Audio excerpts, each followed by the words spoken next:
लेकिन general GD Bakshi, तो sir इसका मतलब लड़ाई जारी रहेगी। आज 44 दिन है, अगर 444 दिन भगवान ना करे ये 444 दिन भी हो जाएं, तो भी मुझे तो लग नहीं रहा कि यूक्रेन मतलब Zelensky will be ever satisfied, क्योंकि पुतिन कह रहे हैं कि मैं तो एरिया चाहता हूं, मेरे को एरिया डोमिनेशन चाहिए। जेलेंस्की कह रहे हैं कि मैं पुतिन के अलावा किसी से बात नहीं करूंगा और तुम बिना शर्त वापस जाओ, जो पुतिन कभी करेंगे नहीं। तो there is no middle point sir, कोई ऐसा पॉइंट नहीं है जिस पे आके कहीं कुछ कॉम्प्रोमाइज हो। ये तो तभी है जब पुतिन बोले यार अब मैं थक गया, जो मुझे करना था मैंने कर लिया, चलो वापस। देखिए, जो जेलेंस्की साहब हैं वो अमेरिका और नेटो के उकसावे पर ग्रैंड स्टैंडिंग कर रहे हैं।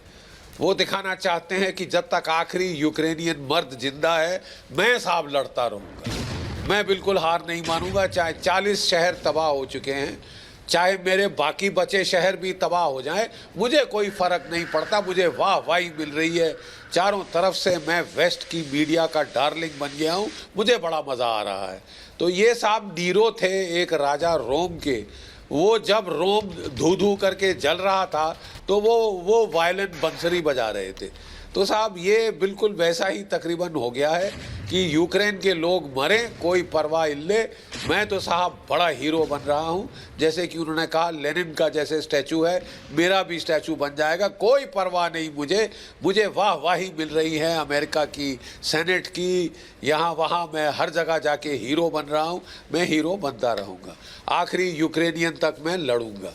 दूसरी चीज़ मैं बताऊँ, जहाँ तक रूस का सवाल है, रूस ने अपने जो थे मिलिट्री एम्स ऑब्जेक्टिव्स लड़ाई के पहले साफ कर दिए थे कि डीमिलिटराइजेशन, हम इनके जो फौजी ताकत है उसको तोड़ेंगे। इसके चलते जो खारकेई में टैंक बिल्डिंग प्लांट था वो तबाह कर दिया, आंतोनोव की एयरक्राफ्ट फैक्ट्री तबाह कर दी, सारे तेल के भंडार तबाह कर दिए, इनके जो रिफाइनरीज तबाह कर दी, इनके तमाम न्यूक्लियर प्लांट्स जो ईस्टर्न यूक्रेन में हैं उनको कैप्चर कर लिया, जो 32 लेबोरेटरी थी बायोलॉजिकल वॉरफेयर की उन पे कब्जा कर लिया है, सारा पानी बिजली के इहातों पे कब्जा कर लिया है रूस ने। अब वो कह रहा है कि डोनबास यानी दोनेत्स और एब्सोल्युटली जनरल, एक ब्रेकिंग न्यूज आ रही है sir, sorry for that interruption. General, Slovakia को पेट्रियट देगा अमेरिका, स्लोवाकिया को पेट्रियट मिसाइल देगा। पेट्रियट एयर डिफेंस सिस्टम है जो पूरा, ये जो काउंटर मिसाइल्स लॉन्च होती हैं, पेट्रियट सिस्टम स्लोवाकिया को देगा अमेरिका। ये भड़काना बंद नहीं करेगा कॉमोडो, अगर इसे भड़काना नहीं कहते तो क्या कहते हैं?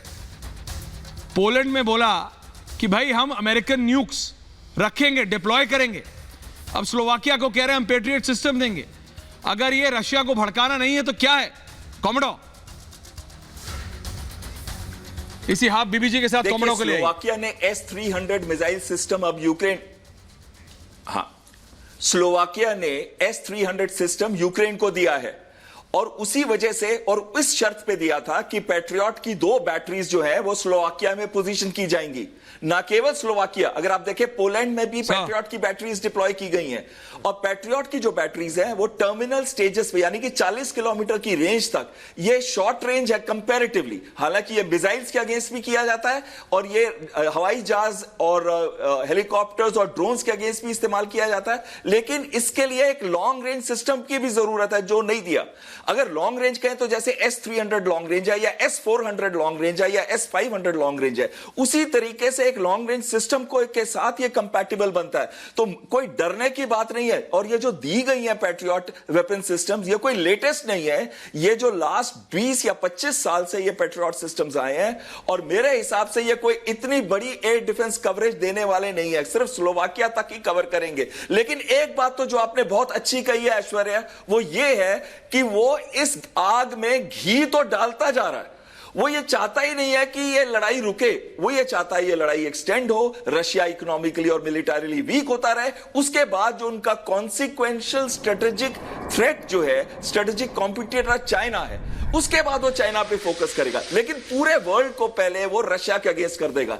यानी कि एक यूनिपोलर वर्ल्ड से मैक्सिमम बाइपोलर वर्ल्ड बनेगा, लेकिन मैं मल्टीपोलर वर्ल्ड नहीं होने दूंगा।